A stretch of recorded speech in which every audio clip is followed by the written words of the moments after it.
A dualidade onda-partícula é uma propriedade absolutamente contraintuitiva da mecânica quântica. Ela traz problemas para uma distinção muito básica, né? A distinção entre partículas e ondas. Em situações normais, né, a princípio, é muito simples você diferenciar o comportamento de uma onda do comportamento de uma partícula. Acontece que na mecânica quântica, né, os objetos da mecânica quântica, a gente não pode falar se eles são ondas ou partículas. Um átomo, por exemplo, em alguns experimentos ele tem ele exibe um comportamento ondulatório, e em outros experimentos ele exibe um comportamento corpuscular, né, como se ele fosse uma partícula. Bom, é sobre isso que a gente vai falar nesse vídeo, né? A gente vai falar sobre a dualidade onda-partícula e como que ela se manifesta em um experimento de dupla fenda. Nessa explicação a gente não vai usar conceitos complexos da mecânica quântica. Esse é um canal Cientificar, é um canal de divulgação científica que a gente vai falar sobre física, sobre ciência, sobre filosofia da ciência. Se você gosta desses temas, se inscreva no canal. Bom, para falar sobre ondas e partículas, né, antes disso a gente precisa falar sobre o conceito de trajetória. Então, imagine uma mosca voando na sala, né? Então, ela segue um caminho e aí esse caminho é o que a gente chama de trajetória. Esse movimento, né, que tem uma trajetória associada a ele é muito diferente do movimento que a gente observa quando a gente olha para uma onda num lago, por exemplo. No caso da onda, o conceito de trajetória não se aplica, né? A onda se espalha ali pelo lago, né? E esse movimento é completamente diferente do movimento da mosca voando na sala, ou sei lá, de uma bola de futebol que é chutada, né? Para a mosca, para a bola de futebol, a gente consegue definir uma trajetória para eles. De forma geral, a gente pode dizer que os objetos da física clássica, né, esses objetos que a gente tem contato no mundo, tipo bola de futebol, mosca, onda no lago, coisas desse tipo, né, a gente pode falar que esses objetos eles podem ser divididos em dois grupos, basicamente. Bom, nessa divisão bem simplória, a gente pode falar que esses objetos estão divididos em... Alguns têm comportamento corpuscular e outros têm comportamento ondulatório, né? Então, o primeiro grupo, os que têm comportamento corpuscular, a bola de futebol, a mosca, né? Eles seguem uma trajetória. E os outros, que não têm comportamento corpuscular, têm um comportamento ondulatório, nesse segundo grupo, eles se espalham no espaço. Eles não seguem uma trajetória como os objetos do primeiro grupo. Os objetos do primeiro grupo, né, que tem um comportamento corpuscular, eles podem ser representados por uma partícula, né, por um ponto se deslocando no espaço. Já os objetos do segundo grupo, não. Bom, essa distinção funciona bem para objetos da física clássica, mas quando a gente vai para a física quântica, a coisa fica um pouco mais complicada. Vamos considerar um elétron, por exemplo. Um elétron ele é sempre detectado em um ponto no espaço. Nunca a gente consegue observar um elétron espalhado pelo espaço, não. Ele está sempre concentrado ali num ponto, né? Então, assim, a princípio a gente pode pensar que o elétron é uma partícula. Bom, é normal associar o elétron a uma partícula, né? Assim, quando a gente começa a estudar física, essa é a noção que a gente tem mesmo. Acontece que em alguns experimentos revelam um caráter ondulatório dos elétrons. Em alguns casos, o elétron parece se comportar como uma onda. Um dos experimentos que revela esse caráter ondulatório dos elétrons é o experimento de dupla fenda. Esse experimento de dupla fenda, né, ele nos permite basicamente diferenciar ondas de partículas, né? Nesse vídeo que aparece aqui no card, a gente explica com mais detalhes assim, o experimento de fenda dupla e qual que é a função dele na física. Essa animação que está aparecendo, ela mostra o experimento de fenda dupla, né, a montagem, como é que é, e mostra partículas sendo lançadas nessa montagem. Nota que as partículas, algumas atravessam as fendas, né? Outras nem conseguem atravessar, e as que atravessam são registradas num segundo anteparo ao fundo do experimento. No caso das partículas, né, como elas têm trajetória, é claro que as partículas que atravessam as fendas ou atravessam pela fenda da esquerda ou pela fenda da direita. Essa distribuição de marcas aqui que aparece no segundo anteparo das partículas, né, ele é o resultado do experimento. Então, experimentos com partículas têm esse tipo de padrão, né, eles mostram esse tipo de padrão. Agora, esse padrão que é visto aí no segundo anteparo, ele é completamente diferente quando a gente lança ondas no experimento de dupla fenda. Ao contrário das partículas, né, que passam pela fenda da direita ou pela fenda da esquerda, a onda passa pelas duas fendas ao mesmo tempo, porque ela se espalha no espaço. No caso do experimento com partículas, né, o resultado que nos interessa é a distribuição das partículas na tela lá, ou no segundo anteparo. No caso das ondas, né, as ondas não vão marcar pontinhos ali na tela, né, porque a onda se espalha no espaço. Então o que a gente está interessado no caso da onda é analisar qual que é a amplitude da onda ali na região ali do segundo anteparo.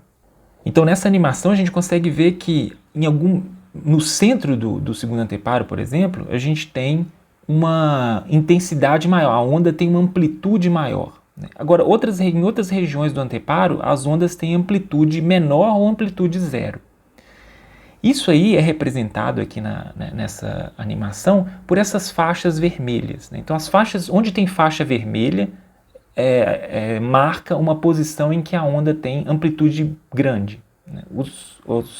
Nos pontos em que não tem faixa vermelha, não, que o anteparo continua com a mesma cor cinza, isso indica que a onda ali tem amplitude zero. Então, quando a gente compara os dois resultados, né, a gente está comparando coisas que não são exatamente as mesmas, mas a ideia é a seguinte, né, onde as ondas se concentram mais, onde as partículas se concentram mais. Né? Então, se a gente olhar para o resultado das partículas, a gente vai ver que as partículas estão mais ou menos espalhadas dessa forma. Já o resultado das ondas, você tem pontos de concentração, pontos em que a amplitude da onda é maior. Então, esse resultado do experimento de fenda dupla no caso de sistemas ondulatórios, no caso de ondas, a gente chama de padrão de interferência. Tá? Essa figura que aparece aqui é o que a gente chama de padrão de interferência. Então, o padrão de interferência é o que nos permite identificar que aquela coisa que foi lançada ali na montagem da dupla fenda, né, é uma onda. Agora, o que vai acontecer se a gente lançar elétrons nesse experimento, né, de dupla fenda? Bom, se a gente pensa que elétrons são partículas, então a gente espera que o resultado vai ser esse, né, o resultado das partículas.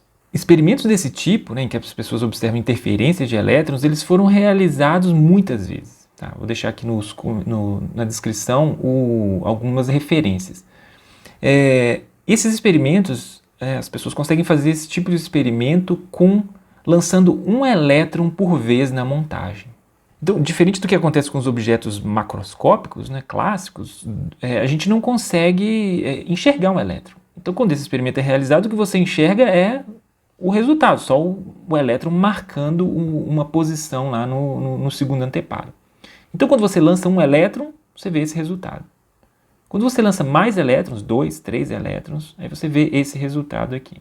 Até aqui, tudo parece normal, como a gente esperava, né? Parece que o elétron é uma partícula, já que os registros ali na tela são pontinhos, né? Que são parecidos com os das partículas. Acontece que quando você joga mais e mais elétrons, quando você joga muitos elétrons, a distribuição dos elétrons é essa daqui. Surpreendentemente, esse resultado é muito diferente do resultado das partículas. Comparando os três resultados, a gente vê que, apesar do elétron ser registrado com pontinhos na tela, a distribuição dos elétrons é mais parecida com o padrão de interferência lá das ondas do que com a distribuição de partículas na tela. Então o elétron, a princípio, ele parece ser registrado como uma partícula, porque ele é um pontinho na tela, mas a distribuição de muitos elétrons parece seguir um comportamento ondulatório. Então o elétron é o quê? Ele é uma onda ou é uma partícula? Bom, esse caráter dual dos objetos da mecânica quântica, né, isso não serve só para o elétron, tá? Você pode fazer experimentos desse tipo com átomos, com moléculas, que o comportamento vai ser o mesmo. Então esse caráter dual é o que a gente chama de dualidade onda-partícula. Bom, mas voltando à pergunta, né, o elétron é o quê? Ele é uma onda ou é uma partícula? Essa pergunta é muito complicada, assim, não existe uma resposta única para ela. A mecânica quântica tem diferentes interpretações. Em geral, basicamente, assim, cada interpretação vai dar uma resposta diferente para essa pergunta, sobre o que é o elétron, né, qual é a natureza desse objeto. A maior parte da comunidade científica adota uma interpretação para a mecânica quântica que foi desenvolvida, né, foi elaborada pelo físico Niels Bohr. Nesse vídeo que aparece aqui no card, eu falo um pouco mais sobre a interpretação do Bohr e sobre as discussões, as discordâncias entre o Bohr e o Einstein. Bom, então como que o Bohr responde a essa pergunta sobre a natureza do elétron? Né? Como que ele responde essa pergunta se o elétron é uma onda ou uma partícula? Para o Bohr, não faz sentido dizer que o elétron tem propriedades em si, isoladas, fora de um experimento. Então não faz sentido perguntar se o elétron, né, é de fato uma onda ou uma partícula. O Bohr entende que uma teoria científica deve se preocupar apenas com aquilo que é observado. O elétron sozinho, em si, isolado, fora de um experimento, não é um objeto observado.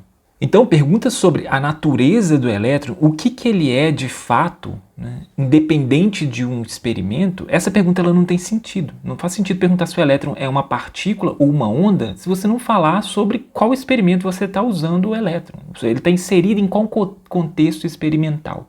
Então, para o Bohr, só tem sentido falar sobre as propriedades das coisas quando elas estão inseridas em um contexto experimental. Porque é só nesse caso que você consegue observar as coisas, né? As coisas da mecânica quântica. Né? Fora de um contexto experimental, não tem observação.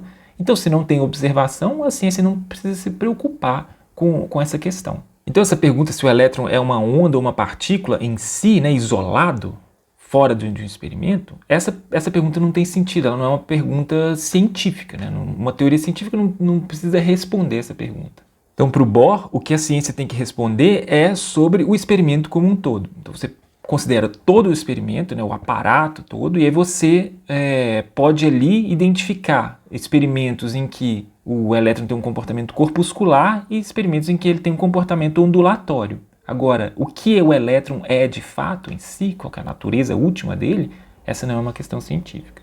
Então o Bohr vai escapar desse dilema falando que alguns experimentos são ondulatórios e outros são corpusculares.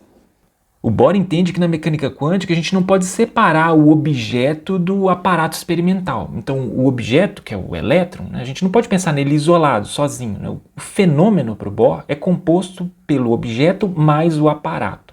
Então, nesse sentido, né, de fenômeno, como a combinação de objeto mais aparato, né, o Bohr vai falar de fenômenos corpusculares e fenômenos ondulatórios. Bom, e se o aparato, se o experimento for mudado, né, se a gente conseguir fazer observações na fenda, né, tentar verificar se o elétron passou por uma fenda ou passou pela outra fenda. Bom, essa intervenção, né, o que a gente chama de intervenção do observador, né, esse é um outro tema, a gente vai falar num próximo vídeo sobre o papel do observador nesse experimento da dupla fenda.